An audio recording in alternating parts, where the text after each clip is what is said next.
अल्हम्दुलिल्लाह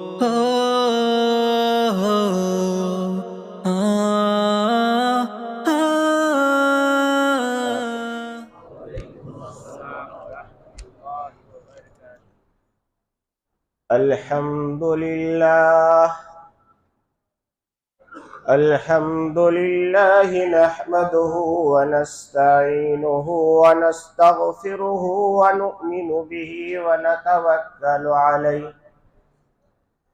व नऊज़ु बिल्लाहि मिन शुरूरि अंफुसिना व मिन सय्यिआति अमालिना मन यहदिहिल्लाहु फला मुदिल्ल लहु वमन युद्लिलहु फला हादिय लहु वनशहदु अन ला इलाहा इल्लल्लाहु वहदहु ला शरीक लहु वनशहदु अन्न सय्यदना व सनदना व नबियना व हबीबना व तबीबना व मौलाना मुहम्मद अरसलहु बिलहक़्क़ि बशीरन व नज़ीरा व दाइयन इलल्लाहि बिइज़निहि व सिराजम मुनीरा। फ़अऊज़ु बिल्लाहि मिनश समीइल अलीम मिनश शैतानिर रजीम। बिस्मिल्लाहिर रहमानिर रहीम। हामीम वल किताबिल मुबीन। इन्ना अंज़लनाहु फ़ी लैलतिन मुबारकह इला आखिरी। वक़ाल अन्नबिय्यु सल्लल्लाहु तआला अलैहि वसल्लम शअबानु शहरी व रमज़ानु शहरुल्लाह। वक़ाल अन्नबिय्यु सल्लल्लाहु तआला अलैहि वसल्लम अल्लाहुम्मा बारिक ली फ़ी उमरी रजब व शअबान बल्लिग़ना इला रमज़ान औ कमा क़ाल अलैहि अस्सलातु वत्तस्लीम। सदक़ल्लाहुल अज़ीम व सदक़ रसूलुहुन नबियुल करीम। नहनु अला ज़ालिक मिनश शाहिदीन वश्शाकिरीन वल्हम्दुलिल्लाहि रब्बिल आलमीन। एक बार अक़ीदत और मोहब्बत के साथ दरूद पाक पढ़ें। अल्लाहुम्मा सल्लि अला मुहम्मद व अला आलि मुहम्मद कमा सल्लैता अला इब्राहीम व अला आलि इब्राहीम इन्नका हमीदुम मजीद। अल्लाहुम्मा बारिक अला मुहम्मद व अला आलि मुहम्मद कमा बारकता अला इब्राहीम वअला आलि इब्राहीम इन्नका हमीदुम मजीद। उन्हीं की मतलब को कह रहा हूँ, ज़बां मेरी है बात उनकी। उन्हीं की मतलब को कह रहा हूँ, ज़बां मेरी है बात उनकी। उन्हीं की महफिल को संवारता हूँ, चिराग मेरा है रात उनकी। हमने अपनी आँखों से देखा नहीं है, हमने आँखों से उनको देखा नहीं है। उनकी तस्वीर सीने में मौजूद है, हमने आँखों से उनको देखा नहीं है, पर उनकी तस्वीर सीने में मौजूद है। उनकी तस्वीर सीने में मौजूद है। जिसने लाकर कलामे इलाही दिया, जिसने लाकर कलामे इलाही दिया, वो मोहम्मद मदीने में मौजूद है। वो मोहम्मद मदीने में मौजूद है। वो मोहम्मद मदीने में मौजूद है। फूल खिलते हैं पढ़ पढ़ के सल्ले अला, फूल खिलते हैं पढ़ पढ़ के सल्ले अला, झूम कर कह रही है ये बादे सबा, झूम कर कह रही है ये बादे सबा, झूम कर कह रही है ये बादे सबा, फूलों में वो खुशबू कहाँ जो मोहम्मद के पसीने में मौजूद है, जो मोहम्मद के पसीने में मौजूद है, सल्लल्लाहु ताला अलैहि वसल्लम। क्या ज़मज़म पिला रहे क्या?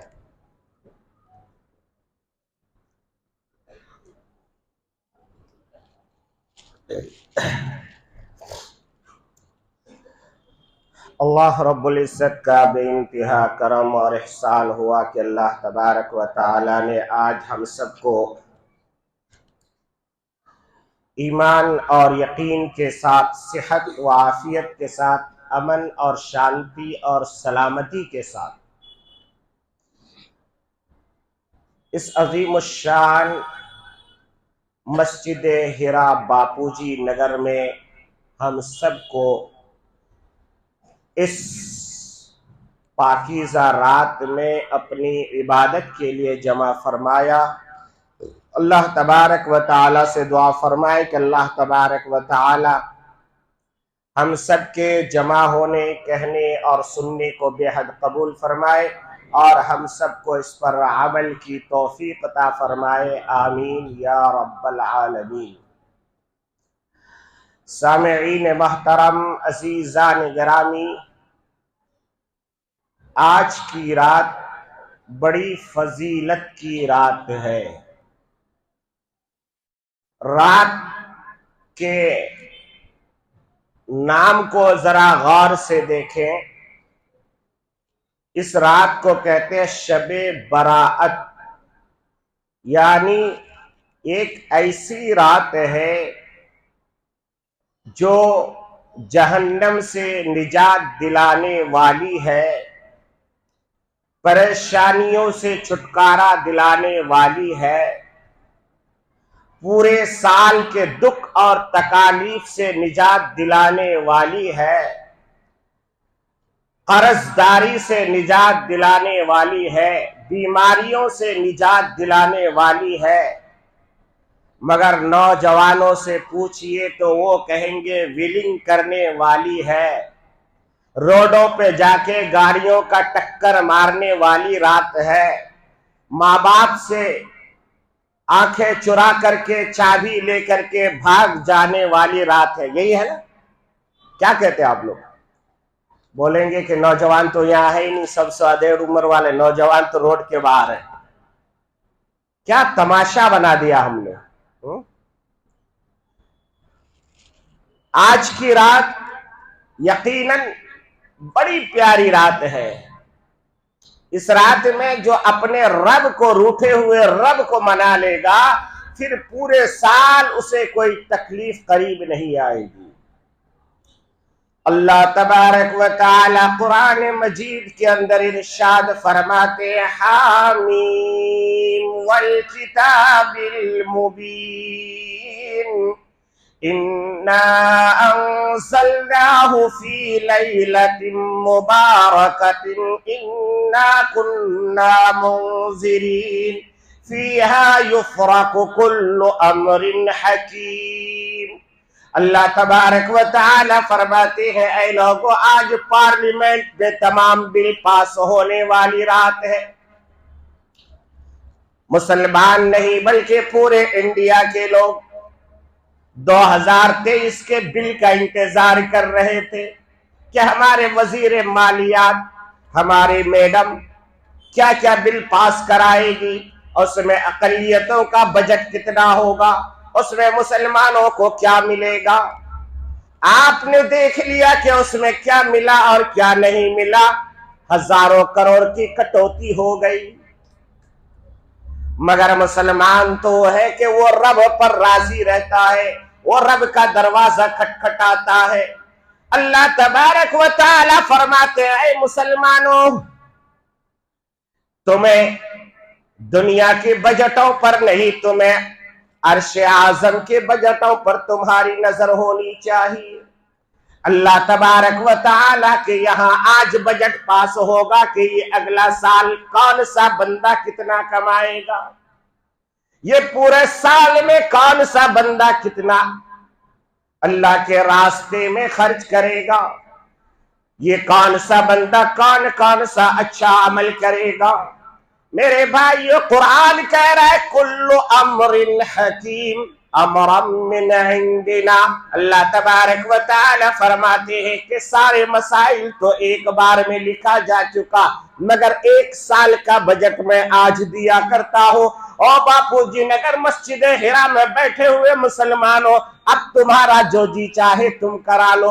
अगर तुम्हारी तबीयत चाहती है अपने बजट में अच्छा लिखवाना है तो आज रात अपने घर के दरवाजे बंद करो, अपने कोने में जाओ, एक छोटा सा मुसल्ला बिछाओ, लाइट को ऑफ करो, उसके बाद अल्लाह के सामने अपने सर को रगड़ रगड़ करके अल्लाह से मांगते रहो कि अल्लाह, मैंने पूरे साल बड़ी तकलीफों में गुजारी है, ऐ मेरे मौलाए करीम, आज पूरे साल जीएसटी के मार ने मेरे कमर को तोड़ दिया है, लॉकडाउन के बाद हमारे बिजनेस खत्म हो गई है।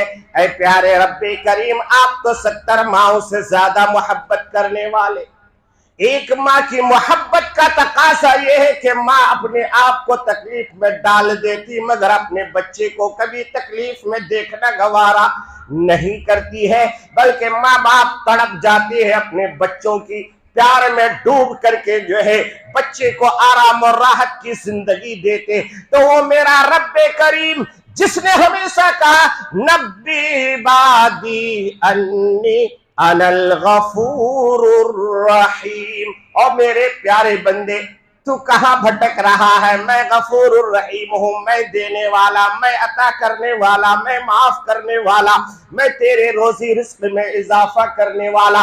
और कहीं पर अल्लाह तबारक व तआला ने फरमाया मा गर्रक बिरब्बिकल करीम। अल्लाह तबारक व तआला कहते हैं, और मेरे प्यारे बंदो, और बापूजी नगर के रहने वाले मुसलमानों, और मस्जिद हिरा में बैठे हुए मुसलमानों, अल्लाह तबारक व तआला कह रहे हैं कि ऐ मेरे प्यारे बंदो, तुम्हें मुझसे किसने दूर कर दिया है, क्यों मुझसे नाराज हो, क्यों मुझे छोड़ के कहीं और जा रहे हो। तुम्हारी बच्ची की तबीयत खराब हुई तो धागा बनवाने से कुछ नहीं मिलने वाला, शिफा तो मैं दूंगा। आज हम अपने ईमान का सौदा करते हैं, यहां वहां जाते हैं, बहुत सारे मुसलमान माँ और बहनों को हमने देखा, अपनी आंखों से देखा, जब हम मैजेस्टिक के उस रास्ते से गुजरते हैं तो एक जगह पर खड़ी होकर के वो मुसलमान माँ और बहनें बुर्के के साथ कहीं खड़ी नजर आती है। हालात का तकाजा है कि मैं इशारों में आपसे बात करूं और आप समझ रहे होंगे। आपको जाना ही था, मजबूरी थी, जाइए, मगर इस्लाम को बदनाम मत कीजिए। ये इस्लाम, ये बुर्का हमारी अजमत है, ये बुर्का हमारे सर का ताज है, ये बुर्का 1400 साल के मुसलमानों की अजमत है, इसको नीलाम मत करो। कोई गलत काम करना है, बुर्के को घर में रखो, आम लिबास में जाओ, मगर हम अपने आप को छुपाने के लिए इस्लाम को बदनाम कर देते हैं, इस्लाम को नीलाम कर देते हैं। मगर अल्लाह तबारक व तआला कहते हो कि ऐ मुसलमानों, मुझसे तुम्हें किस चीज ने धोखे में डाल रखा है, मैं तुम्हारी मदद करने के लिए तैयार हूं। नब्बी इबादी अन्नी अनल गफूरुर रहीम। अल्लाह ने फरमाया, ऐ मेरे बंदो, बाप जब अपने बेटे से नाराज होता है तो कहता है, क्या कहता है? मेरा बेटा बोलता है, गालियां देता है, उसे डांटता है, पता नहीं तू कैसे पैदा हो गया। मगर जब बाप अपने बेटे से प्यार करता है, जब बेटा अच्छे नंबरात से स्कूल और कॉलेज में पास होता है, तो फिर कहता, मेरे बेटे, मेरे प्यारे बेटे, मेरे लाडले बेटे, मेरी जान, मेरा चांद। ऐसे अल्फाज से पुकारता है बाप अपने बेटे को। अल्लाह भी ऐसे प्यारे अल्फाज से कह रहा है, नब्बी इबादी, ऐ मेरे प्यारे बंदो, ऐ मुझसे मांगने वालों। इसलिए मैं कहा करता हूं, इंसानों, अपने रब के सामने अपना रिश्ता मजबूत कर लो, दुनिया की तमाम चीजों से बेनियाज हो जाओगे। और अगर ऐसा नहीं हुआ और आपने अपने रिश्ते को अपने रब से मजबूत नहीं किया, फिर सारी दुनिया की रिश्तेदारियां आपकी कोई काम नहीं आएगी। इसलिए आज की रात जाग करके अपने रूठे हुए रब को मनाने की रात है। करेंगे इंशाअल्लाह। मस्जिद में तो थोड़ी देर सिर्फ आपका बैटरी चार्ज कर रहे हैं। बैटरी जब चार्ज हो जाए तो इसको लाइट, अब यूपीएस की बैटरी देखते हैं ना, 1 घंटा चार्ज हो जाए, 4 घंटा 5 घंटा चलता है, करंट भाग गया तब भी चलता है। तो इसलिए हमारा बैटरी जब डाउन हो जाता है तो फिर हम मस्जिद में आते हैं, मदरसों में जाते हैं, अल्लाह वालों के पास बैठते हैं, तो हमारा ईमान का बैटरी चार्ज होता है। उसके बाद उस बैटरी के चार्ज किए हुए बैटरी को घर में ले जाइए और उसके बाद फिर अपने रूठे हुए रब को मनाइए। कैसे मनाना है? मेरे आका मोहम्मद अरबी सल्लल्लाहु ताला अलैहि वसल्लम के सुन्नत का तरीका देखो। आज शबे बारात की रात है। मां आयशा सिद्दीका तय्यबा ताहिरा सिद्दीका कायनात, जिसकी तस्वीर हजरत जिब्राइल अपने हाथ में छपा करके लेके आए, जिसका निकाह खुद अल्लाह पढ़ाए, उसके हुजरे में मेरे नबी आराम फरमा रहे हैं। नबी भी सो गए, आयशा भी सो गई रज़ी अल्लाह ताला अन्हा। जब मां आयशा तय्यबा ताहिरा की आंख लग गई, मेरे नबी पाक सल्लल्लाहु अलैहि वसल्लम भी सो गए। और हुजूर पाक सल्लल्लाहु अलैहि वसल्लम जब सोते थे तो नाक से मामूली सी एक मधुमक्खी की तरह, यानी शहद की मक्खी बोलते हैं ना, उसकी भिनभिनाहट की तरह थोड़ी सी खर्राटे की आवाज आती थी। हमारी तरह नहीं, बैल की तरह सो गए,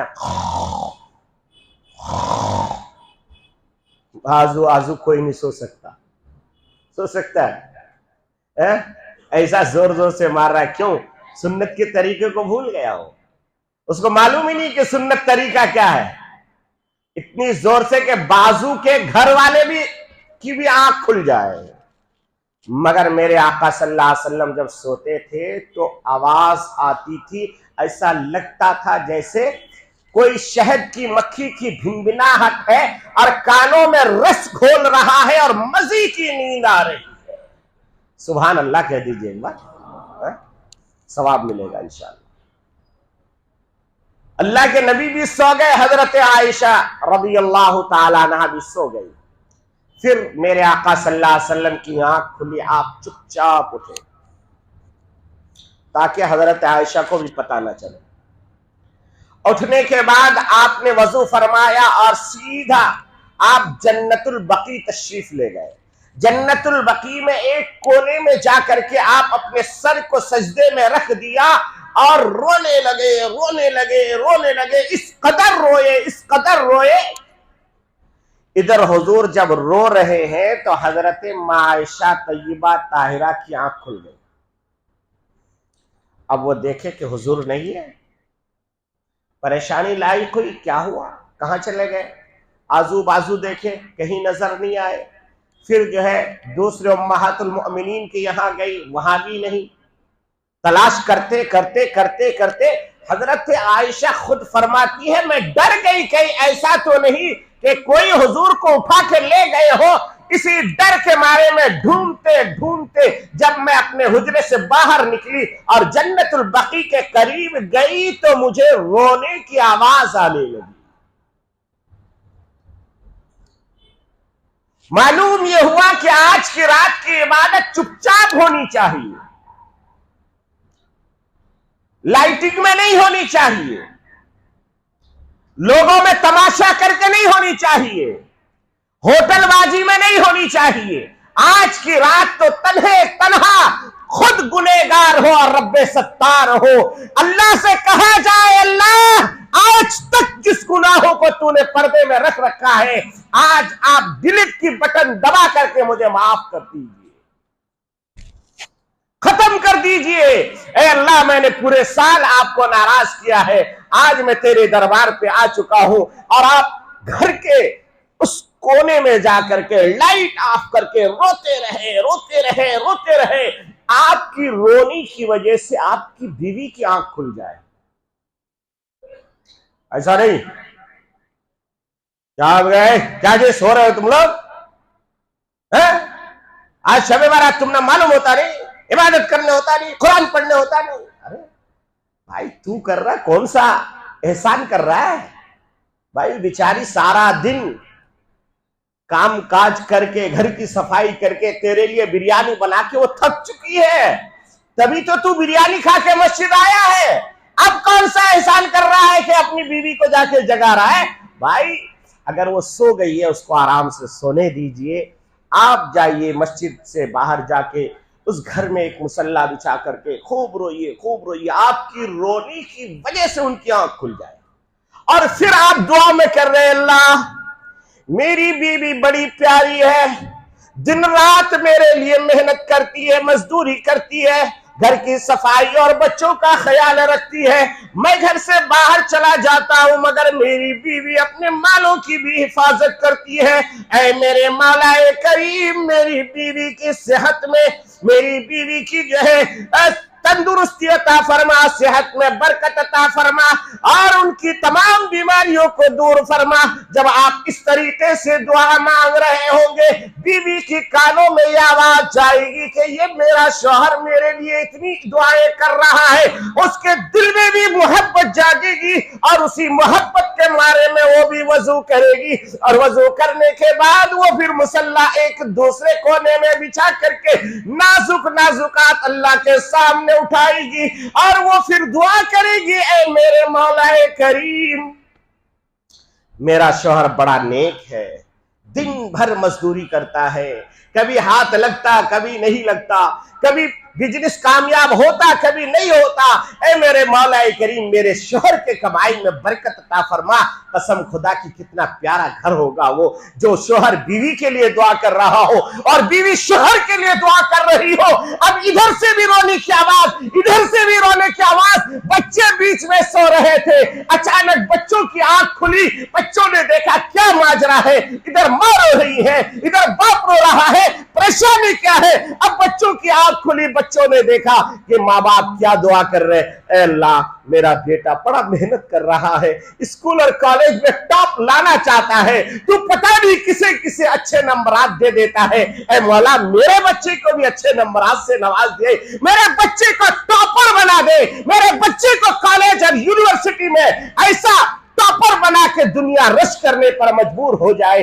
जब बच्चे की कानों में ये आवाज पहुंचेगी तो बच्चा क्या करेगा मेरे भाइयों? बच्चा भी उठेगा, वो भी अपना जो है वो हाथ धोएगा, वजू करेगा और फिर मुसल्ला बिछा करके अपने रब को राजी करने के लिए वो भी नमाज पढ़ने के लिए तैयार हो जाएगा। ये तरीका कैसा है और डांट डपट का तरीका कैसा है? इसलिए मेरे साथियों, आज के दिन, आज की रात बड़ी फजीलत वाली रात है। मेरे आका सल्लल्लाहु अलैहि वसल्लम रो रहे हैं, रो रहे हैं, रो रहे हैं।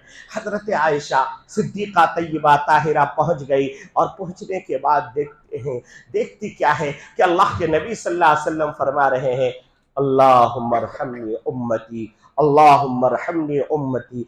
ऐ मेरे परवरदिगार मेरे उम्मत पर रहम फरमा दे, ऐ मेरे परवरदिगार मेरे उम्मत पर रहम फरमा दे। मेरे साथियों, अल्लाह के नबी सल्लल्लाहु अलैहि वसल्लम का रोना देख करके हजरत आयशा से रहा ना गया।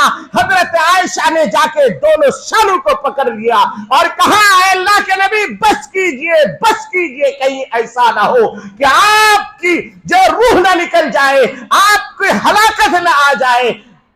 मेरे आका मोहम्मद अरबी सल्लल्लाहु अलैहि वसल्लम ने कहा, ऐ आयशा, तू यहां क्यों आ गई? क्या तुझे ऐसा महसूस होने लगा कि मैं तेरे साथ कोई खयानत करूंगा?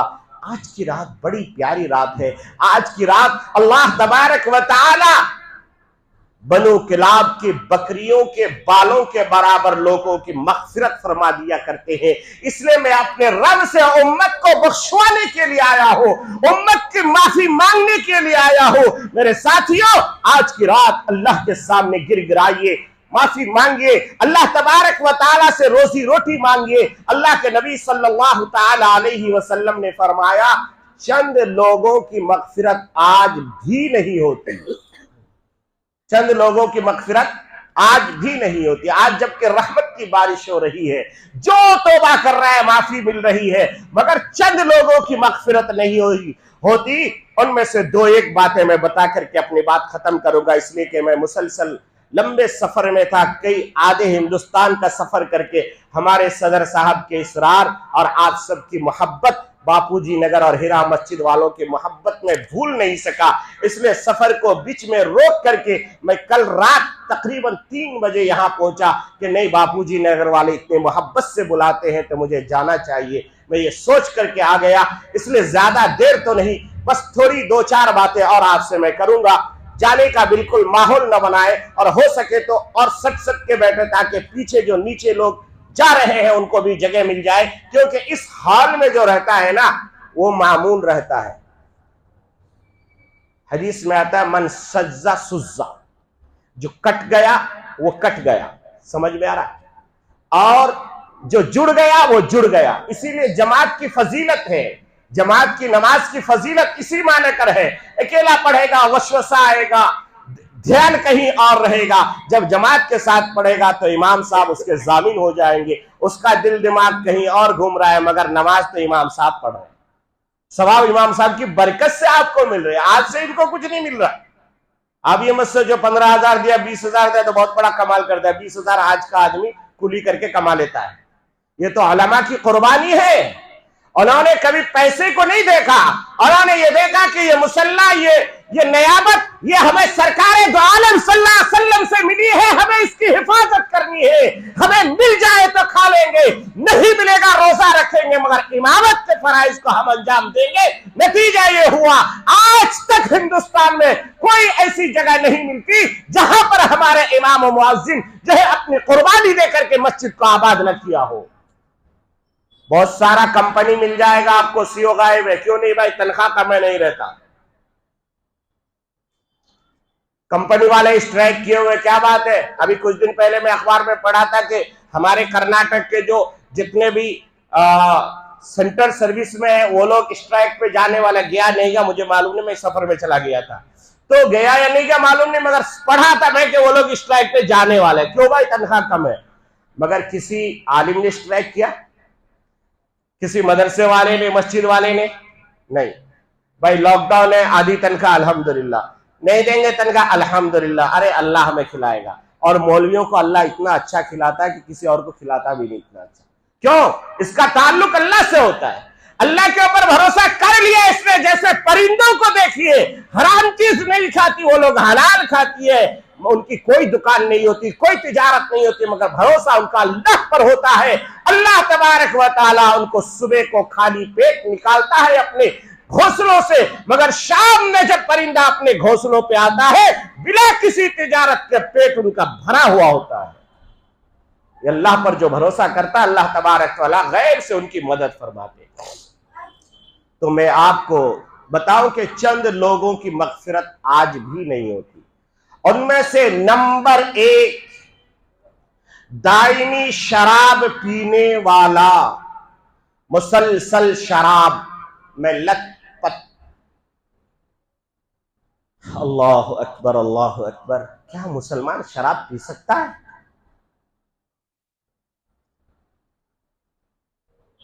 उलमा किराम फरमाते हैं कि अगर कोई शराबी शराब पिए और इसी हाल में उसका इंतकाल हो गया कि वो नशे में था, तो कुफ्र वाला मौत पे मरा है, ईमान की मौत में नहीं मरा वो। अब हमें अफसोस तो तब होता है कि जब हम शराब की दुकानों में टोपी लगे हुए नौजवान नजर आता है और आप शायद दिल दिल में कह रहे होंगे, मौलाना कौन सी बेवकूफ वाली बात कर रहे हो आपको पता नहीं है कि आप नशे के लिए नए नए तरीके इस्तेमाल कर लिए गए, नए नए रास्ता हमारे नौजवानों ने ढूंढ लिया। मैंने कहा वो क्या बात है? कहा कि नौजवान लोग सिर्फ शराब से नशा नहीं करते, आजकल नौजवान लोग एक खांसी की सिरप आती है कुरैश नाम से, वो पी करके नशा करते हैं। उसके बाद कहा कि कुछ नौजवान पेट्रोल से नशा करते हैं, कुछ नौजवान सोल्यूशन से नशा करते हैं, कुछ नौजवान और किस्म से नशा करते हैं। मैं आपसे पूछना चाहता हूं मेरे नौजवानों, तुम मोहम्मदुर रसूलुल्लाह सल्लल्लाहु अलैहि वसल्लम के दीवाने हो, तुम मोहम्मदुर रसूलुल्लाह सल्लल्लाहु अलैहि वसल्लम के कलमा पढ़ने वाले हो। अल्लाह तबारक व तआला ने मां के पेट में बच्चे को रखा, मां के पेट में बच्चे को रखने के बाद आप अपने डॉक्टरों से पूछ लेना, या कोई अगर मेडिकल साइंस का बच्चा यहां पर बैठा हो, वो मेरी बात को गौर से सुनना, आपको मालूम होगा कि अल्लाह तबारक व तआला ने जब मां के पेट में इस बच्चे को रखा तो तकरीबन जो है 90 डेज तक ये बच्चा मां के पेट में गोश्त का लोथड़ा रहता है, गोश्त का टुकड़ा रहता है, उसमें कुछ नहीं रहता। उसके बाद आगे उसकी तरक्की होती है। अल्लाह तबारक व तआला कुरान मजीद के अंदर फरमाते हैं, अल्लाह तबा अलम नकुन नुत्फतम मिन मनिय्यिन युमना सुम्मा काना अलक़तन फखलक़ फसव्वा फजअल मिनहु ज़ौजैनि अज़्ज़करा वल उन्सा। और आगे चल के अल्लाह तबारक व तआला ने एक अजीब व गरीब बात फरमाई, अलैसा ज़ालिका बिक़ादिरिन अला अन युहयियल मौता। अल्लाह तबारक व तआला फरमाते, ऐ नौजवानों, बाप के सामने अकड़ के बात करने वालों, सीना तान के बात करने वालों, पहलवान बन के बात करने वालों, जमीन पे जोर जोर से पांव को पटक पटक के चलने वालों, जरा बटन खोल के ऐसा लहराने वालों, और हाथ में ब्रेसलेट डाल के यूं यूं घुमा के लोगों को दिखाने वालों, और यहाँ सोने के जो है चैन पहन करके चाय की दुकानों में जरा डींग मारने वालों, अल्लाह तबारक व तआला फरमाते, अलम यकुन नुत्फतम मिन मनिय्यिन युमना सुम्मा काना अलक़तन फखलक़ फसव्वा।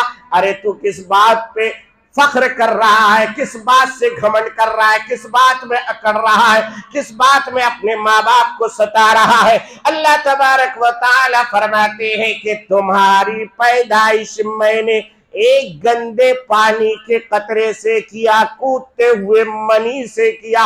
ये मैं नहीं कह रहा, कुरान कह रहा है। पढ़ो कुरान करीम के 29वां पारा सूरतुल क़ियामा की तिलावत करो। अल्लाह तबारक व तआला फरमाते, अलम यकुन नुत्फतम मिन मनिय्यिन युमना सुम्मा काना अलक़तन फखलक़ फसव्वा। फिर हमने उसको एक लोथड़ा बनाया, यानी उस गंदे पानी को लोथड़े में तब्दील कर दिया। उसके बाद फिर हड्डियां चढ़ाई, उसके बाद फिर मैंने उसको बराबर सराबर करके इधर दो हाथ इधर दो पांव, और उसके बाद फिर तुम्हारे पूरे जिस्म को बनाया। फिर अल्लाह तबारक व तआला कहते हो, मेरे बंदे तू ये कैसे गाफिल हो गया कि अलैसा ज़ालिका बिक़ादिरिन अला अन युहयिल मौता, तू कैसे ये गाफिल हो गया कि तुझे ऐसे छोड़ दिया जाएगा, तेरे से कोई हिसाब किताब नहीं लिया जाएगा, तुझे जो है ऐसे ही जो है छोड़ दिया जाएगा। बल्कि अल्लाह तबारक व तआला फरमाते अफहसिबतुम अन्नमा खलकनाकुम अबस व अन्नकुम इलैना ला तुरजाऊन। अल्लाह तबारक व तआला फरमाते हैं, अरे बंदो कैसे तुम गुमान कर रहे हो, तुमको मैंने यूं पैदा किया, जानवर के तरह छोड़ दिया, तुम्हें हिसाब किताब नहीं देना पड़ेगा, बल्कि तुम्हें हिसाब किताब भी देना पड़ेगा और मेरे पास वापस लौटाए भी जाओगे। इसीलिए जब हमारे कोई मर जाते हैं तो हम मिट्टी देने के वक्त क्या कहते हैं, मिनहा खलकनाकुम वफीहा नुईदुकुम वमिनहा नुखरिजुकुम तारतन उखरा।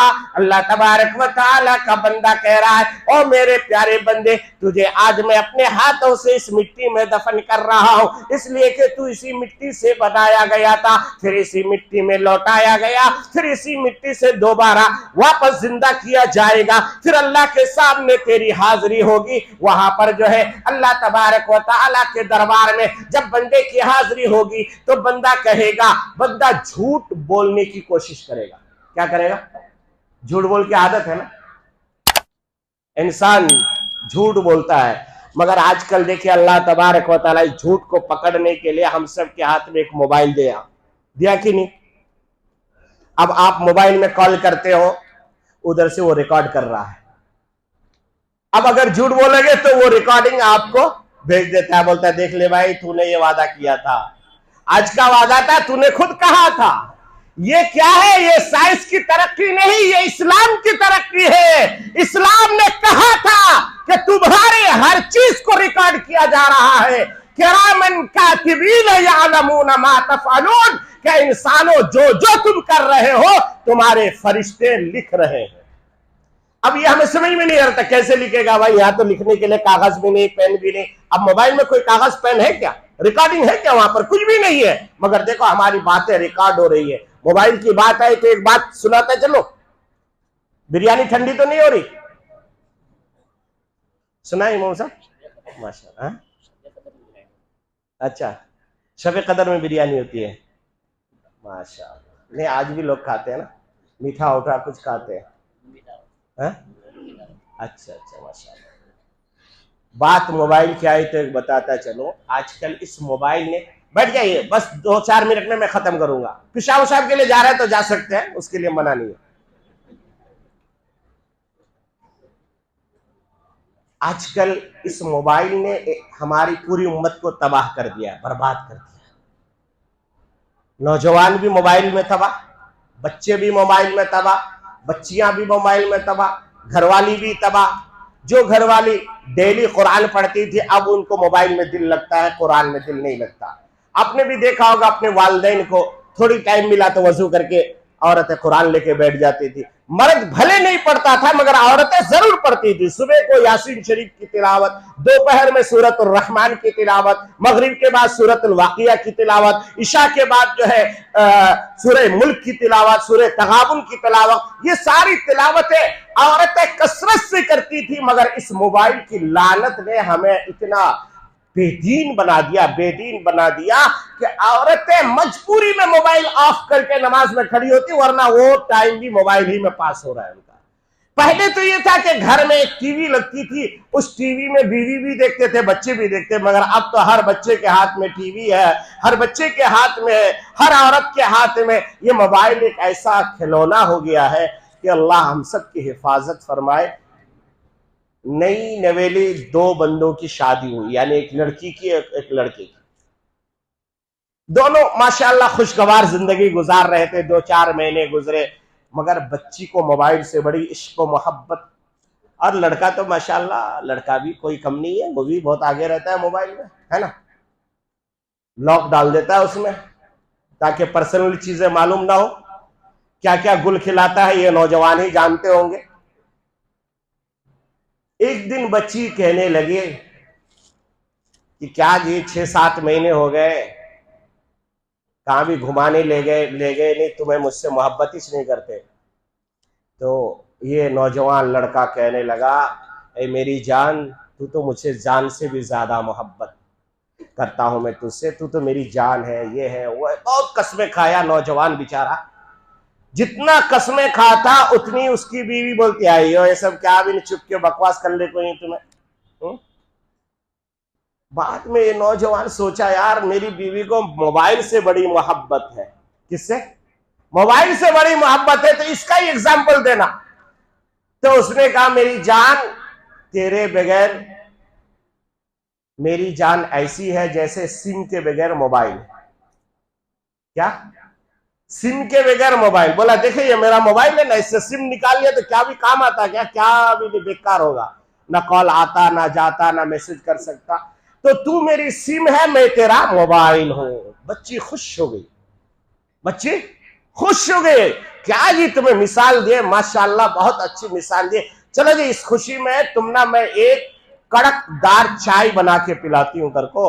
अब तक चाय पिलाई नहीं, सो आज चाय पिलाने जा रही है। क्यों?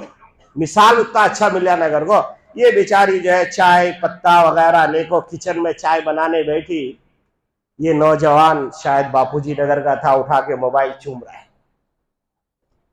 अरे तूने मेरी जान बचा दी, तूने मेरी जान बचा दी भाई। तो बोला, ये नौजवान कहने लगा, इस पगली को मालूम ही नहीं, मेरे पास जो मोबाइल है वो चाइना का है, और ये चाइना सेट में 4-4 सिम रहता। कितने?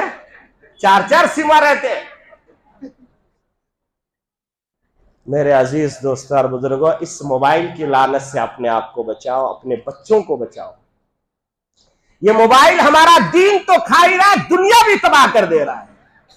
जिस नौजवान बच्चे स्टूडेंट के हाथ में एसएलसी के बाद मोबाइल आ गया, वो बच्चा पीयूसी पास नहीं कर सकता। लिख लो, हाँ जरूरत है छोटा सा मोबाइल दो। और अभी एक ऐलान हुआ हमारे हॉस्पिटल का, मुझे बड़ी खुशी हुई, मगर साथ में मेरे दिमाग में एक सवाल भी पैदा हुआ। अगर मुझसे इख्तलाफ करें, मैं माफी चाहता हूं, मगर मैं हकीकत पसंद वाला आदमी हूं, मैं हकीकत की बात करता हूं, मैं डंके की चोट कहता हूं, मैं डरता नहीं किसी से। मैं पूरे हिंदुस्तान में जो मुझे हक समझ में आता है वो बात करता हूं। मैं कहता हूं, ठीक है आप मुझे मल्टीनेशनल स्पेशलिटी हॉस्पिटल दे रहे हैं, मुझे भीख नहीं चाहिए, मुझे भीख नहीं चाहिए। ये फ्री की चीज दे दे करके हमको आपने लावारिस बना दिया है।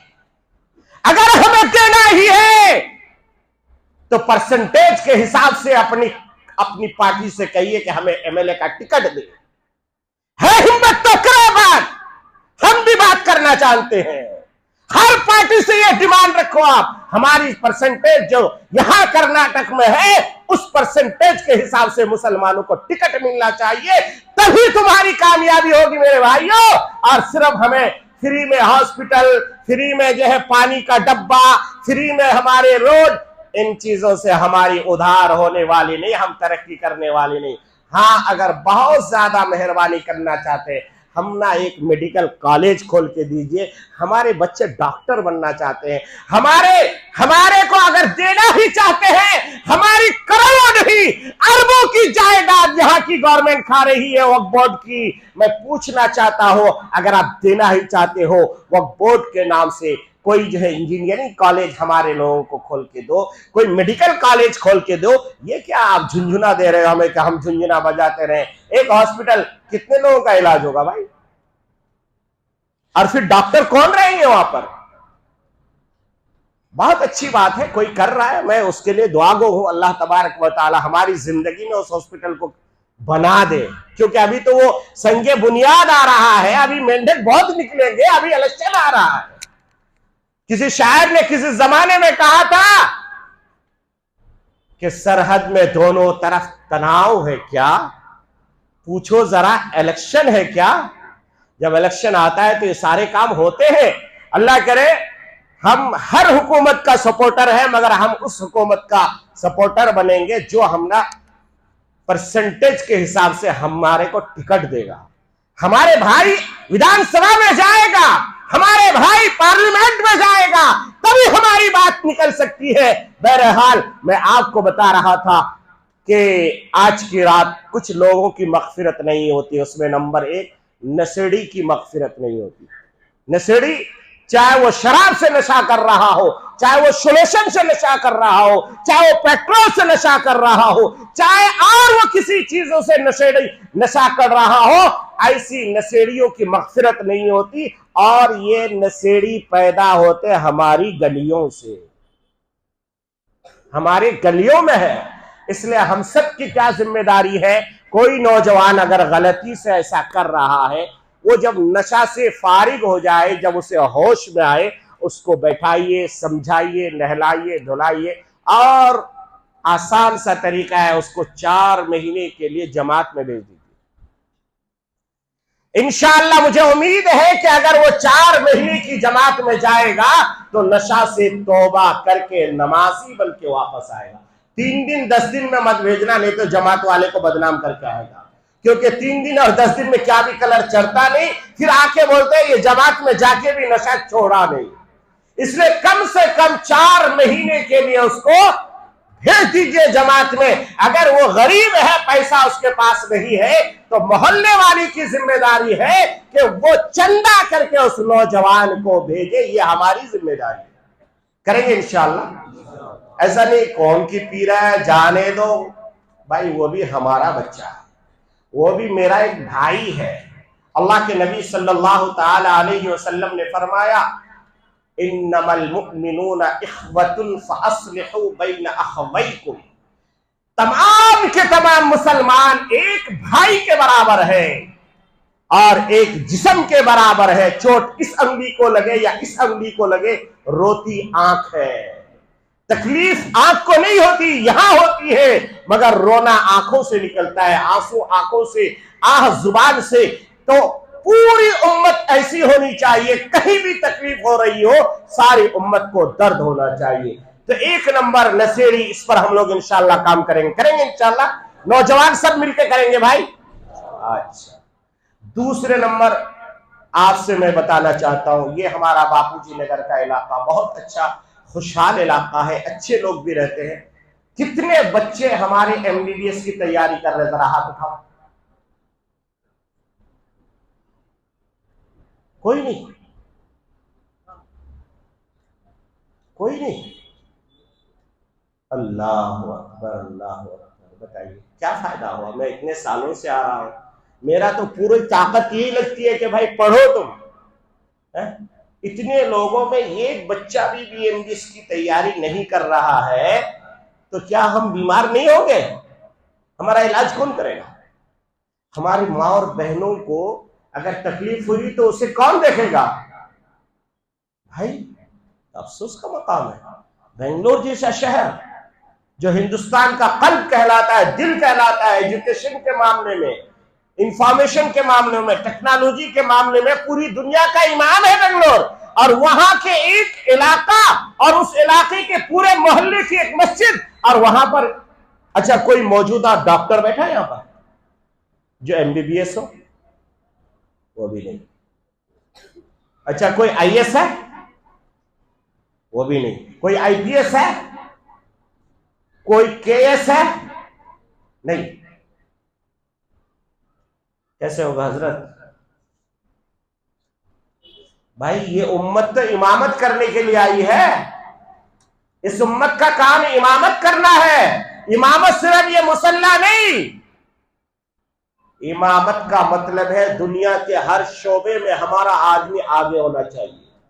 हर जगह APJ अब्दुल कलाम बनना चाहिए, हजरत टीपू सुल्तान शहीद बनना चाहिए।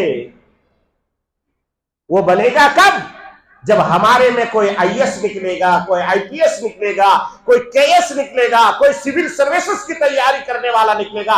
10 करेगा, अल्लाह एक को चुन लेगा। और अगर तैयारी ही नहीं करे तो चुनेगा किसे?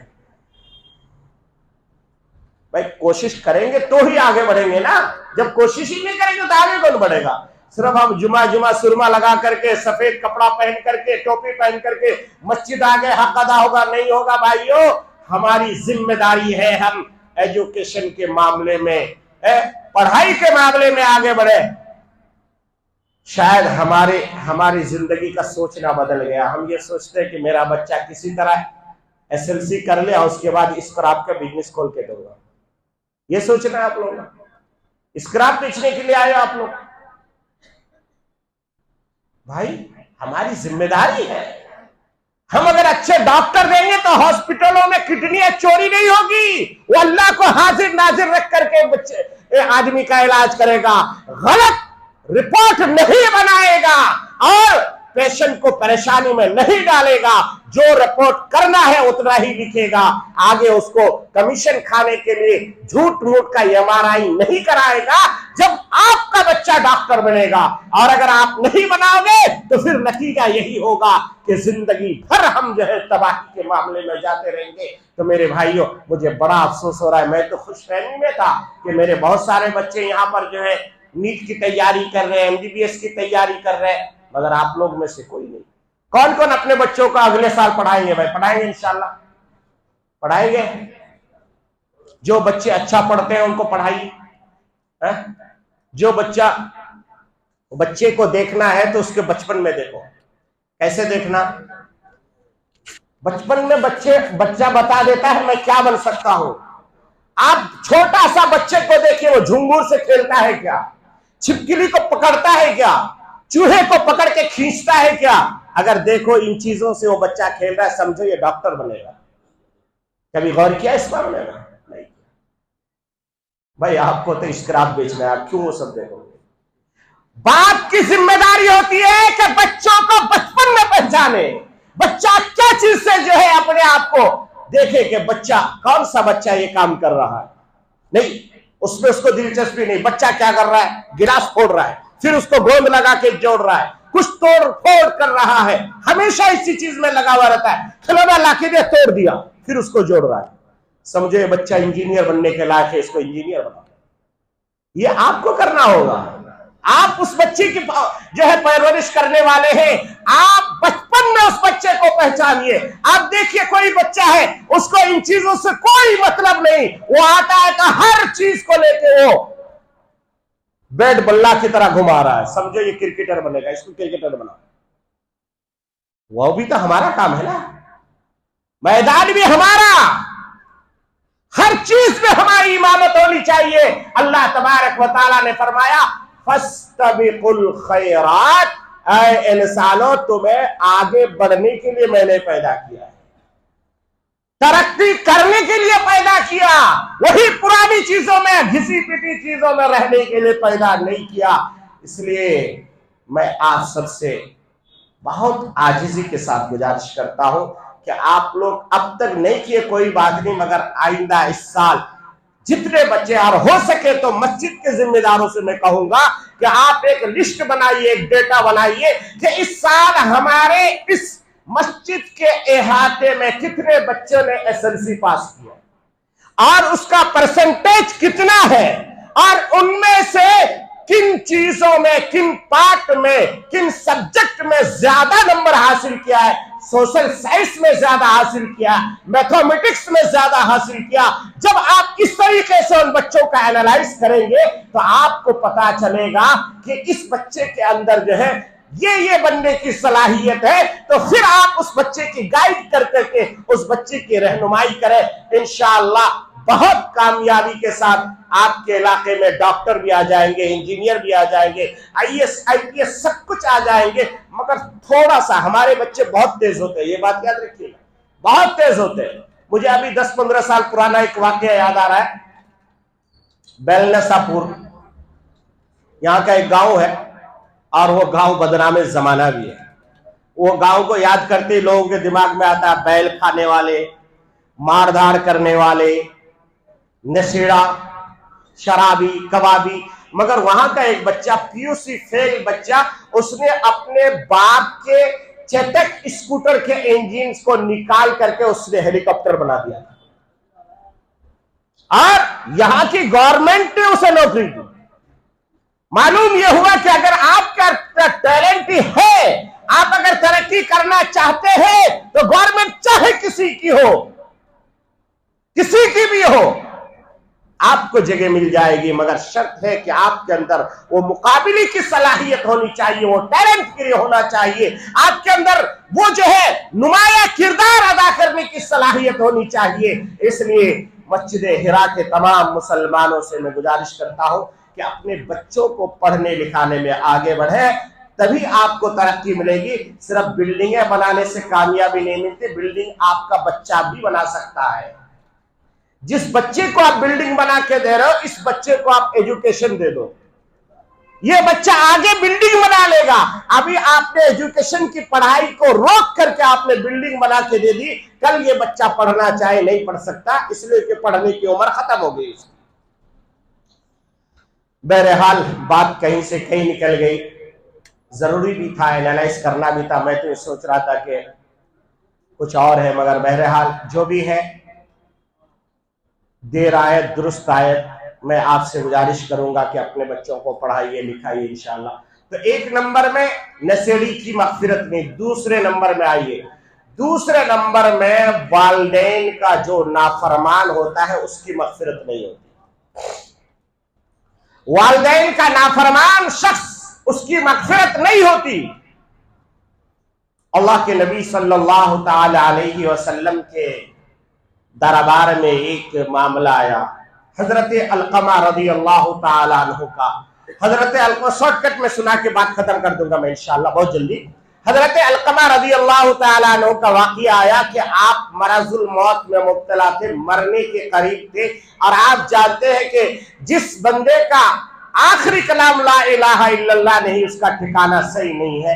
तो इसलिए कोशिश कर रहे थे लोग के कलमा पढ़ ले, मगर कलमे की आवाज नहीं आ रही थी। साहबी रसूल है, अल्लाह के नबी को एक मर्तबा अपनी आंखों से जिसने देख लिया, दुनिया के कुतब अब्दाल, दुनिया की सारी वलायत को लाके एक पर्दे में रख दो, और एक मर्तबा कलमे की हालत में, ईमान की हालत में जिस सहाबी ने उसको देख लिया, समझो कि वो वलायत उनके सामने उनके जूती के धूल के बराबर भी है। सहाबी का वो मकाम है। मगर हजरत अलकमा कलमा नहीं पढ़ पा रहे। लोग आए, आने के बाद क्या, या रसूल अल्लाह, आपका आशिक, आपका गुलाम अलकमा बीमार है, कलमा हम पढ़ाना चाहते, कलमा मुंह से नहीं निकल रही, आवाज नहीं निकल रही, कलमा जारी नहीं हो रहा है। अल्लाह के नबी ने पूछा क्या उनके वालिदैन जिंदा है? कहा कि नहीं, उनके वालिदैन नहीं, सिर्फ उनके वालिदा जिंदा है। भाई थोड़ा अफरा तफरी बंद करो, 2 मिनट बैठो, पानी इंशाल्लाह जन्नत का पिलाएंगे आपको। आप उतना प्यासे नहीं, अभी रोजा नहीं रखे, बैठो, बैठ जाओ, जिसको जरूरत है जो ले लेगा। भाई 3 घंटा का फिल्म देखने जाते, कोई पानी पिलाता है क्या? कोई पानी पूछता है वहां पर? अभी तो 1 घंटा भी नहीं हुआ। पीछे रख दीजिए, जिसको जरूरत है वो ले लेगा। हजरत अलकमा रज़ी अल्लाह ताला अन्हु के जुबान से कलमा जारी है। परेशानी का अल्लाह के नबी ने पूछा क्या वालिदैन जिंदा? का नहीं, सिर्फ वालिदा है। कहा जाओ उनको मेरा सलाम सुनाओ, अगर वो आ सकती है तो आने बोलो, वरना मैं खुद आने के लिए तैयार हूं। हजरत अलकमा की बूढ़ी माँ जैसे सुनी तो कहने लगी, मेरे माँ बाप आप पर कुर्बान, आप क्यों आएंगे, मैं खुद जाऊंगा। हजरत अलकमा की वालिदा गई। अल्लाह के नबी ने पूछा, ए अम्मी जान बताओ बेटा अलकमा कैसा है? कहने लगे, मेरा बेटा अलकमा लाखों में एक है, हजारों में नहीं, लाखों में एक है। दिन भर रोजा रखता है, रात में अल्लाह की इबादत करता है, तहज्जुद में जिंदगी गुजारता है, किसी किस्म का कोई मामला नहीं। आप जिहाद का ऐलान करते, वो आपके साथ जिहाद में जाता है। अल्लाह के नबी समझ गए, कहने लगा, अम्मी जान मैं ये नहीं पूछ रहा कि वो क्या करता है, मैं ये पूछ रहा हूं कि आप उससे राजी है कि नहीं। मां की आंखों से आंसू निकल गए, मां रोने लगी। अल्लाह के नबी ने कहा, रो मत, बताओ। मां ने आंसू पूछते हुए कहा, या रसूल अल्लाह, मैं अपने बेटे से राजी नहीं हूं।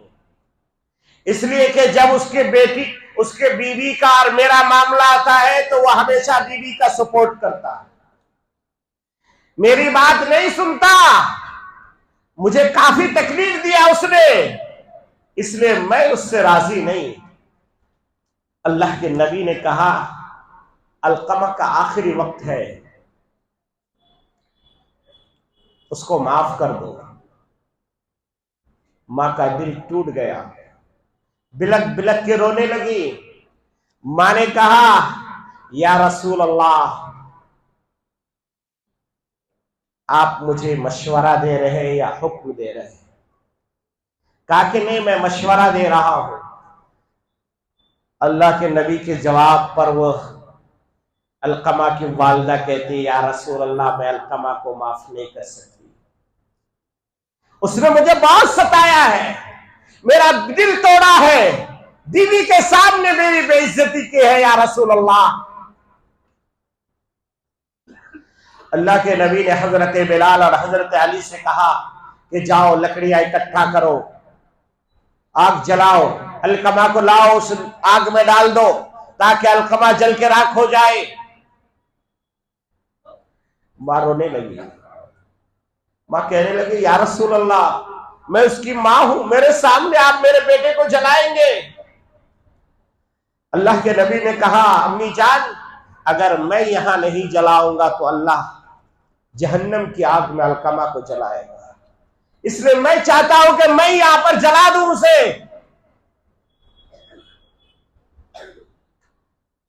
बूढ़ी मां कहती है या रसूल अल्लाह, जाओ, मैंने माफ कर दिया, मैं अपने बेटे को जलता हुआ नहीं देख सकती।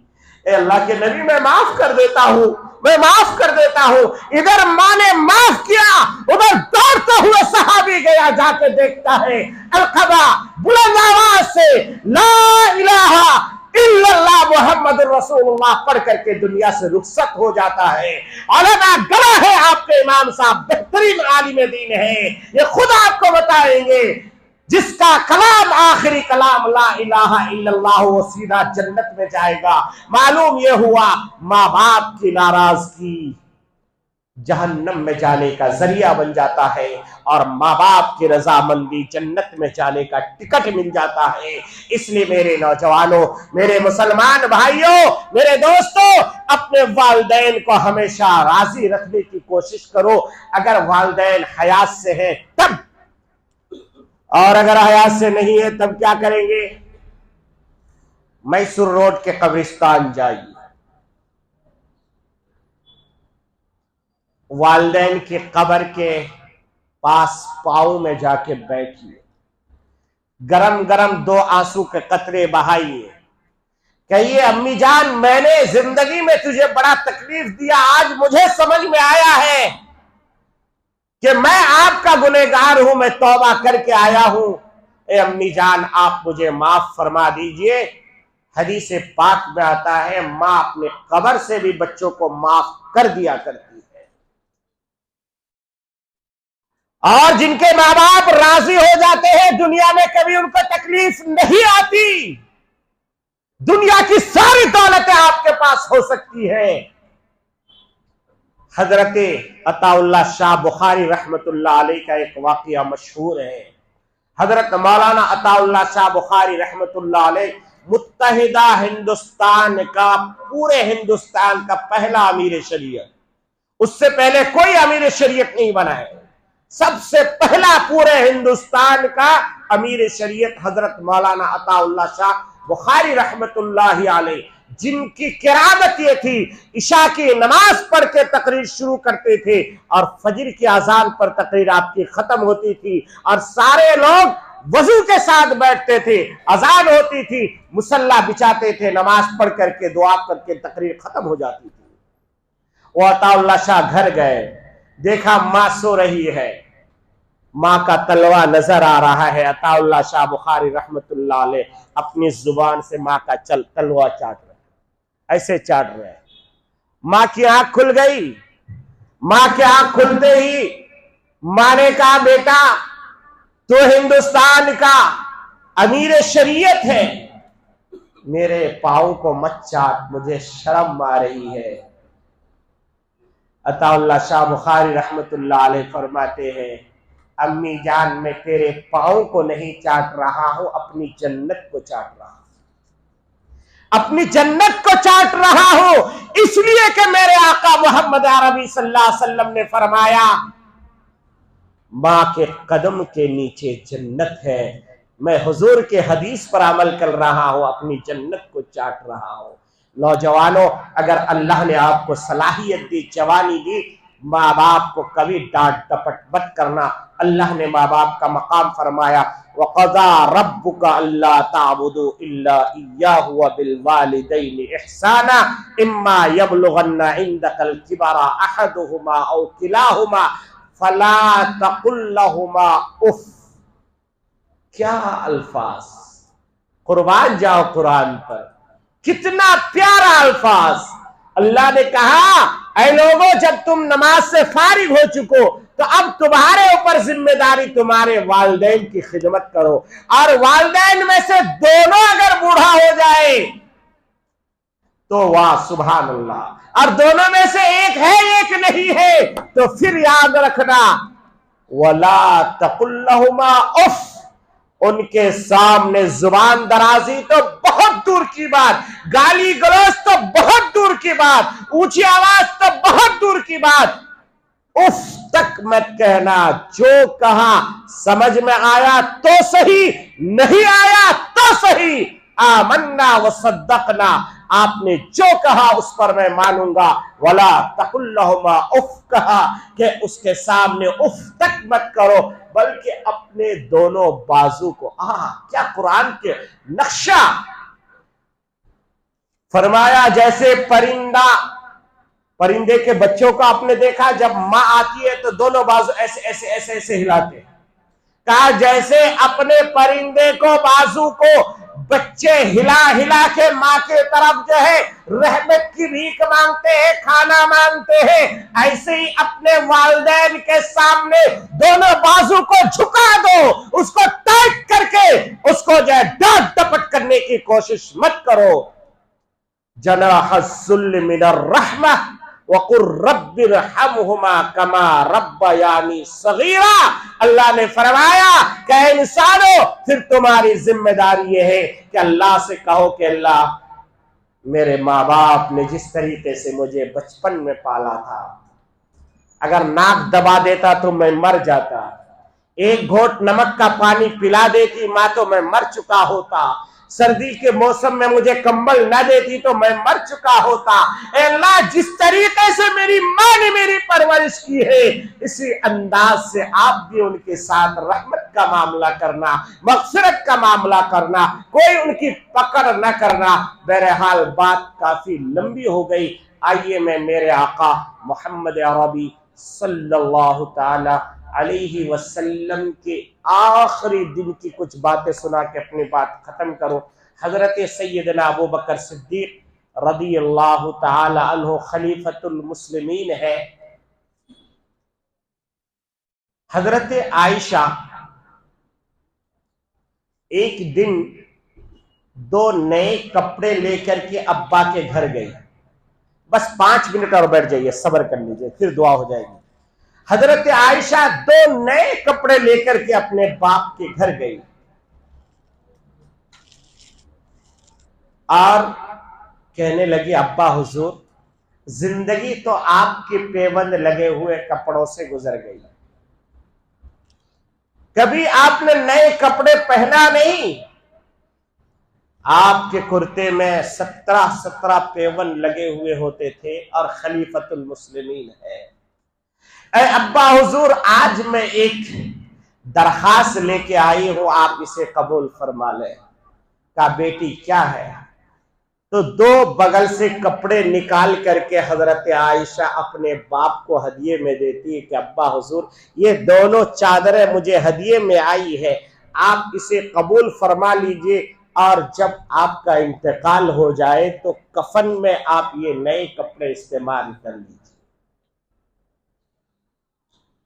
कितना प्यारा समा होगा। एक सिद्दीक है और इसे एक सिद्दीका कायनात है, दोनों के गुफ्तगू रिकॉर्ड हो रही है। हजरत सिद्दीक अकबर की आंखों से आंसू गिर गए, रोने लगे हजरत सिद्दीक अकबर रज़ी अल्लाह ताला अन्हु और कहने लगे, बेटी आयशा,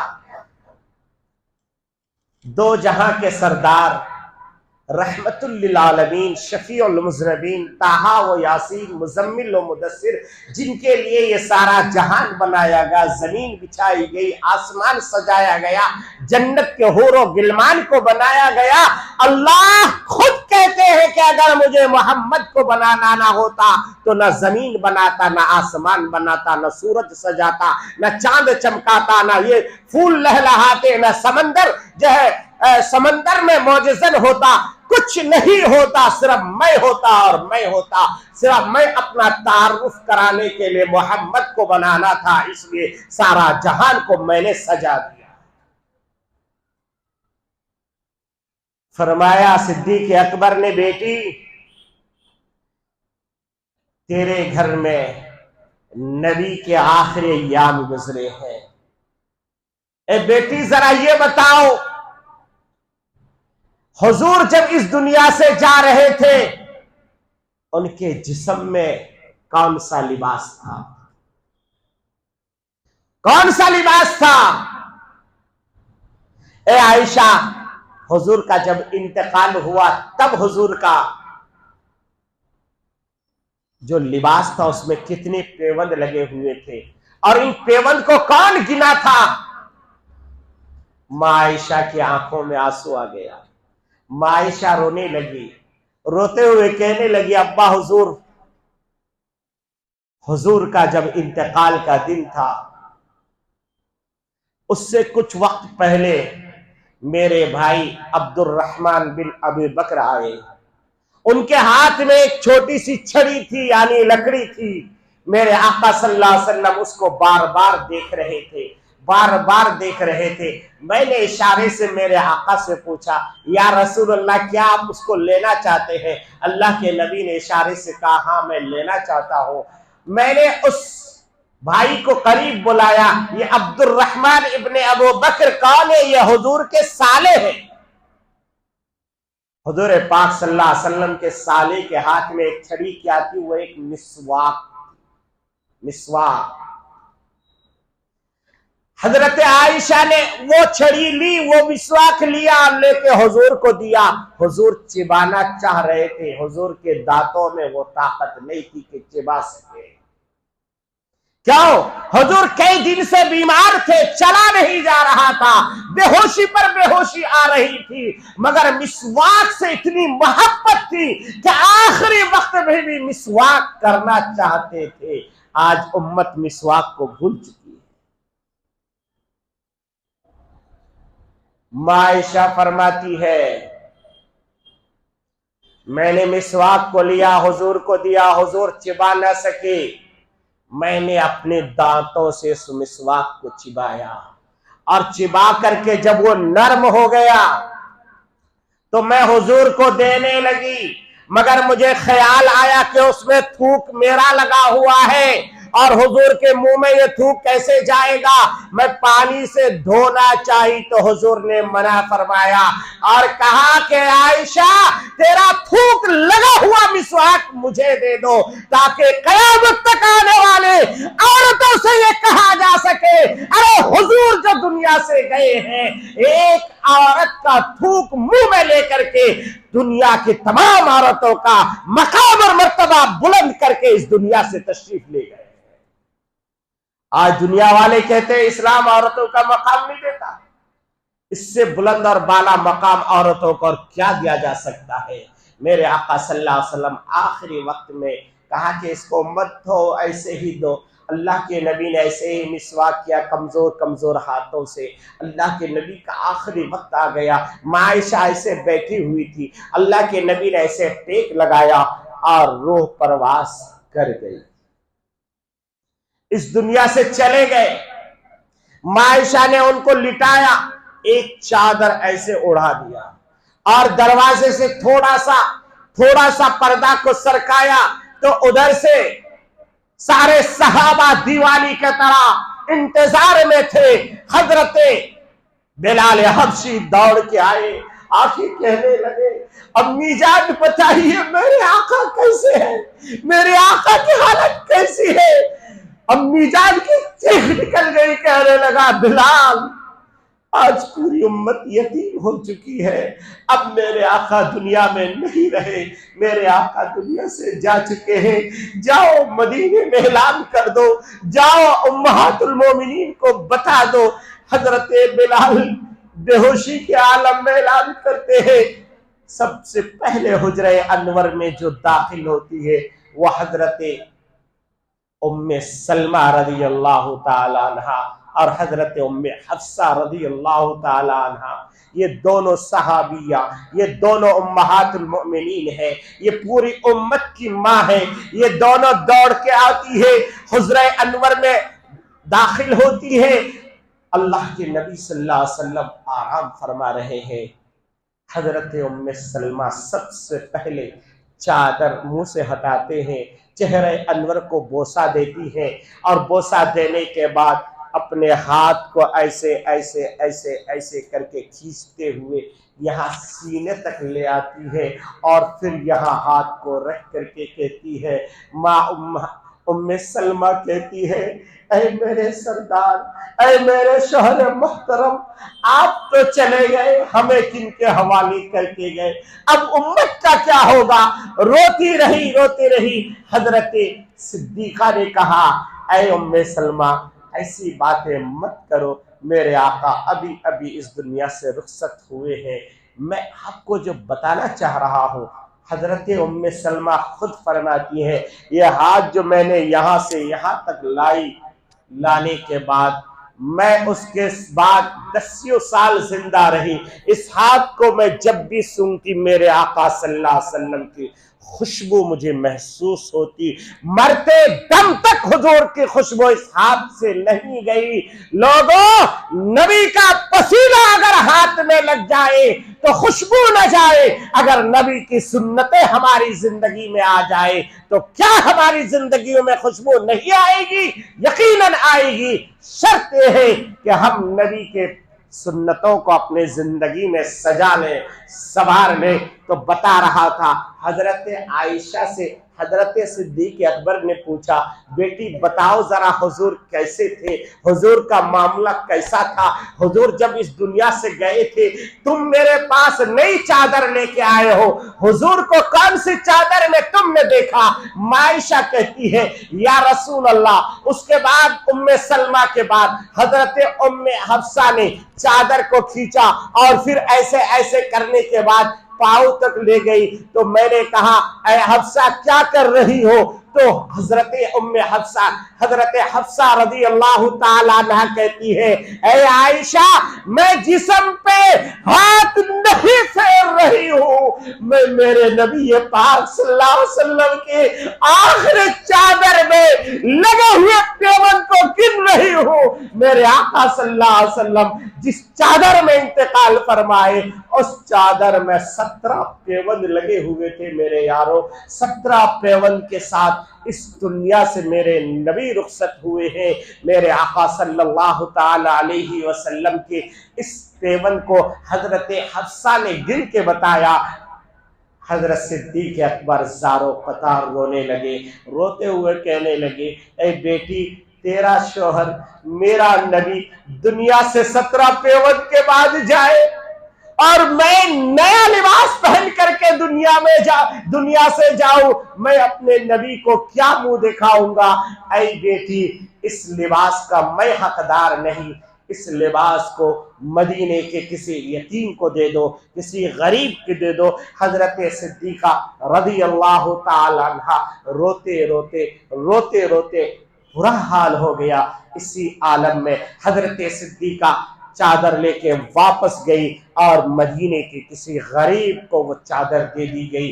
मेरे आका सल्लल्लाहु ताला अलैहि वसल्लम की यह हवा जब फैली कि अल्लाह के नबी का इंतकाल हो गया तो हजरत उमर फारूक नंगी तलवार लेके मस्जिद नबवी में खड़े हो गए। कहने लगे कोई अगर कहेगा कि नबी का इंतकाल हो गया है, मैं उसकी गर्दन काट दूंगा, उसे खत्म कर दूंगा। हजरत बिलाल हबशी रज़ी अल्लाह ताला अन्हु मस्जिद नबवी से बाहर निकल गए। निकलने के बाद एक जगह पे जाके बैठ गए। हजरत सैयदना सिद्दीक अकबर रज़ी अल्लाह ताला अन्हु बिलाल को ढूंढते हैं। नमाज का वक्त हो चुका है, अजान नहीं हो रही है, नमाज नहीं हो रही है। हजरत सिद्दीक अकबर रज़ी अल्लाह ताला अन्हु ने जब ढूंढते मस्जिद के बाहर गए तो देखते क्या है, बिलाल हबशी अपने सर को नीचे किए हुए घुटनों के दोनों घुटनों में दबा करके बैठ के रो रहे हैं। लिखने वालों ने लिखा है कि हमने रोने वालों को बहुत देखा, मगर सिद्दीक की तरह रोने वाला, बिलाल की तरह रोने वाला हमने नहीं देखा। हजरत बिलाल के पास जब सिद्दीक अकबर गए तो हजरत सिद्दीक अकबर ने बिलाल के कंधे पे जैसे हाथ रखा तो जैसे कोई यतीम बच्चे को बाप मिल जाए, कोई माँ बगैर माँ वाली बच्चे को माँ मिल जाए, ऐसा बिलाल उठ के सिद्दीक अकबर के सीने से चिमड़ जाते हैं और बिलक बिलक के रोते हैं। लिखने वालों ने लिखा है कि हमने रोने वाला बहुत देखा, मगर सिद्दीक की तरह रोने वाला नहीं देखा, बिलाल की तरह रोने वाला नहीं देखा। फिर फरमाया जाता है, हजरत सैयदना सिद्दीक अकबर रज़ी अल्लाह ताला अन्हु कहते हैं, ऐ बिलाल, अज़ान का वक्त हो चुका है, नमाज का वक्त भी हो चुका है। ऐ बिलाल, नबी आए थे लोगों को नमाज पढ़ाने के लिए, नबी अपना काम करके जा चुके हैं, आज तुझे अज़ान देनी होगी और मुझे नमाज पढ़ानी होगी। अगर तू अज़ान नहीं देगा और मैं नमाज नहीं पढ़ाऊंगा तो हश्र के मैदान में नबी को हम क्या मुंह दिखाएंगे। बिलाल कहने लगे, ऐ सिद्दीक अकबर, मुझसे आसान मत दिलाइए, मैं अज़ान नहीं दे सकता, मैं अज़ान नहीं दे सकता, मैं अज़ान नहीं दे सकता। इसलिए कि जब मैं अज़ान देता था तो मैं जब कहता था अशहदु अन्ना मुहम्मदर रसूलुल्लाह, तो मैं इशारा उंगली से करता था कि ये मेरे नबी है। अब जब मैं अशहदु अन्ना मुहम्मद कहूंगा तो मेरे नबी का तो वहां चेहरा मुझे नजर नहीं आएगा, मैं इशारा नहीं कर पाऊंगा। एक मौके पर हजरत बिलाल को जबरदस्ती अजान देने के लिए लोगों ने कहा, तो हजरत बिलाल जब अजान देने लगे तो हजरत बिलाल ने पहले मना किया, मगर हसनैन करीमैन ने कहा, नाना जान की अजान सुने हुए कई साल कई महीने गुजर गए, ऐ चचा जान, ऐ अम्मे मोहतरम, आज अजान आप दे दीजिए ताकि नाना जान की जमाने की अजान में सुन लो।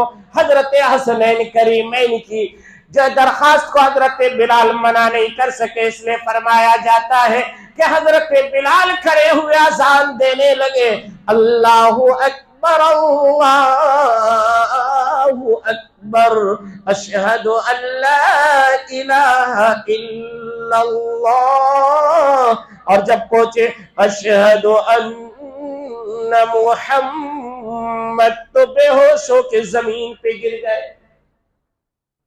थोड़ी देर के बाद होश आया, फिर खड़े हुए फिर अजान देने लगे, मगर जब फिर अशहदु अन्ना मुहम्मद पे पहुंचे तो बेहोश होके गिर गए। तकरीबन एक अजान में 7 मरतबा हजरत बिलाल बेहोश होके जमीन पे गिर गए, फिर अजान मुकम्मल नहीं हो सकी। मेरे यारो, ये है नबी की मोहब्बत, ये है नबी से इश्क, ये है नबी से मोहब्बत का दावा। तो मैं आपको बता रहा था, हजरत बिलाल और हजरत अबू बकर सिद्दीक दोनों दाढ़े मार मार के रोते रहे, यहाँ तक कि फिर हजरत बिलाल हबशी ने अजान दी और नबी ने नमाज पढ़ाई और हजरत सिद्दीक अकबर ने नमाज पढ़ाई। आइए आखिरी 1 मिनट आपको बताता चलो, मेरे आका सल्लल्लाहु अलैहि वसल्लम की कब्र मुबारक तैयार हो गई। नमाज किसने पढ़ाई? जनाजे की नमाज।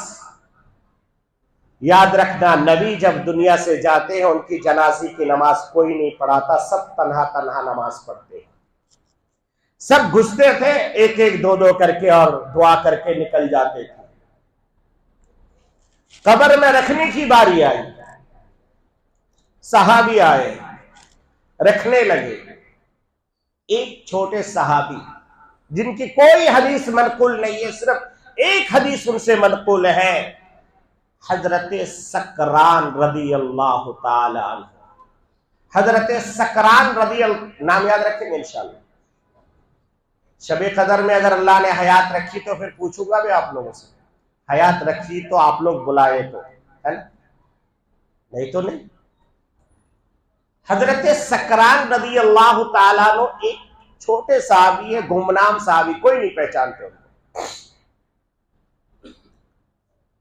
उन्होंने हजरत सैयदना अबू बकर सिद्दीक रदी अल्लाह ताला अन्हु से दरखास्त की। उन्होंने दिल में सोचा कि कुरान की हदीस है, सब चांद की हदीस, सूरज की हदीस, ये हदीस वो हदीस सारे सहाबी नकल करते हैं, कोई ऐसी एक हदीस होनी चाहिए जो मेरे अलावा कोई बयान न कर सके, ताकि मेरा मकाम और मर्तबा बुलंद हो जाए कि मैं एक हदीस का रावी हूं। तो हजरत सकरान, देखो मोहब्बत करने वाले हीले बहाने तलाश करते हैं। हजरत सकरान ने अबू बकर सिद्दीक से कहा रज़ी अल्लाह ताला अन्हु कि अमीरुल मोमिनीन, आप मुझे इजाजत दें, ये कब्र की जो ये ईंटें हैं ये मैं रखना चाहता हूं, मैं इसको जोड़ना चाहता हूं। हजरत अबू बकर सिद्दीक ने कहा जाओ भाई जोड़ लो। जोड़ते जोड़ते हाथ में एक अंगूठी थी, उन्होंने उसको कब्र के अंदर डाल दिया। कब्र की मिट्टी बराबर हो गई, पूरे लोग फारिग हो गए। हजरत सकरान गए सैयदना अबू बकर सिद्दीक के पास, कहने लगे अमीरुल मोमिनीन, आप अमीरुल मोमिनीन हैं, आप मेरे ऊपर एक रहम फरमा दें। बोले क्या बात है? कहा कि मैं जब ये ईंटें लगा रहा था तब मेरे हाथ में एक अंगूठी थी, वो कब्र में गिर गई है, कहीं ऐसा ना हो कि वो अंगूठी मेरे नबी को कहीं चुभने लग जाए, नबी को कहीं तकलीफ का जरिया ना बन जाए, इसलिए आप मुझे इजाजत दें, मैं थोड़ा दो एक ईंट हटा करके वो अंगूठी में निकाल लेना चाहता हूं। हजरत सैयदना अबू बकर सिद्दीक ने कहा कि ठीक, मगर उनका इरादा कुछ और था। वो बोलते अंगूठी बहाना था, असल नबी का चेहरा उनका निशाना था। उन्होंने ईंट हटाई और नबी पाक सल्लल्लाहु अलैहि वसल्लम के चेहरे अनवर की जियारत की कि नबी इस वक्त क्या कर रहे हैं, नबी इस वक्त क्या कर रहे हैं। तो देखा कि नबी के दोनों होंठ ऐसे हिल रहे हैं, ऐसे हिल रहे हैं। हजरत सकरान फरमाते हैं मेरा तजस्सुस और बढ़ा, मैंने सोचा अब कब्र में नबी क्या कह रहे हैं, क्या पढ़ रहे हैं, जरा सुनो। इसलिए दो चार ईंट हटा करके मैं अपने आप को कब्र में दाखिल कर दिया और मैं घुस गया, और घुसने के बाद अपने कानों को जब नबी के होठ पे लगाया तो मेरे नबी कह रहे थे या रब्ब हबली उम्मती, या रब्ब हबली उम्मती, या रब्ब हबली उम्मती। अल्लाह मैं तो कब्र में आ गया हूँ, मेरी गुनहगार उम्मत को छोड़ के आया हूँ। अल्लाह मेरी उम्मत की आप हिफाजत रखना, मेरी उम्मत की जान की भी हिफाजत करना, माल की भी हिफाजत करना। अल्लाह मेरे नबी को मेरी उम्मत को कयामत में भी बख्श देना। अरे जिसका नबी दुनिया में नहीं कब्र में जाके नहीं भूला, उसको आप कैसे भूल जाते हो? ऐ मुसलमानों, उस नबी की सुन्नतों को अपना लो, दुनिया भी पार बेड़ा, आखिरत का भी बेड़ा पार। अल्लाह हमें अमल की तौफीक अता फरमाए। कहा सुना अगर कुछ गलती हो गई हो तो माफ फरमाए, जो अच्छी बातें हैं उसको आप ये समझिए कि अल्लाह के रसूल सल्लल्लाहु अलैहि वसल्लम की तरफ मैं मंसूब करता हूँ, उन्हीं के तरफ से है, उसको आप कबूल फरमा लीजिए। मेरे असातिज़ा की मेहनत समझ के उसे कबूल फरमा लीजिए। अगर कोई गलत बात मेरी जुबान से निकल गई हो, वो मेरी अपनी गलती है, मेरी जिहालत की वजह से है, उसे आप मुझे खतावार समझ के माफ फरमा दे। आमीन। वाखिर दावाना अल्हम्दुलिल्लाहि रब्बिल आलमीन। अस्सलामु अलैकुम व रहमतुल्लाहि। की बात फैलाना सदक़े जारिया है। बल्लिगु अन्नी वलो आया, एक बात ही अगर मालूम हो उसको दूसरे तक पहुंचाओ अल हदीस। इसलिए मैं तमाम लोगों से गुजारिश करता हूं कि अगर किसी भी आलिम दीन की बात अगर आपको मालूम हो जाए उसको दूसरे तक पहुंचाइए। हमारा YouTube channel Munawwar Hussain Siddiqui official को सब्सक्राइब कीजिए और एक दूसरे को खैर की बात पहुंचाने का जरिया बनिए।